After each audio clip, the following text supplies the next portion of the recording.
నమస్తే, welcome to NSTV news. ముందుగా ముఖ్యాంశాలు.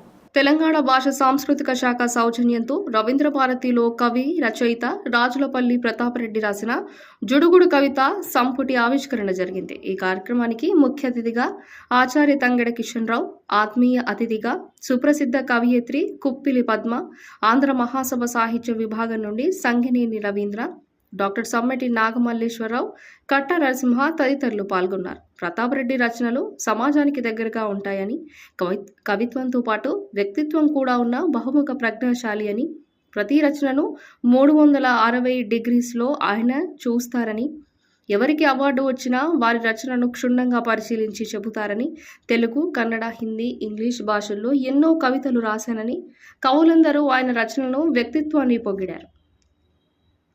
నాలో ఉన్న సృజనశీలత ఎక్కడో అవసాన దశకు చేరుకుందేమో అన్న ఒక భయం, ఒక అప్రమత్తతతో దాన్ని పునరుత్థానం చేసి మళ్ళీ వ్రాయడం మొదలుపెట్టి దానికి ఒక చిన్న చరిత్ర ఉంది. నువ్వు రాయగలవు గురు, పొద్దునకల్లా ఒక కవిత రాసుకొని రా అని నా భుజం తట్టి నన్ను ప్రోత్సహించిన ఒక సహోద్యోగి.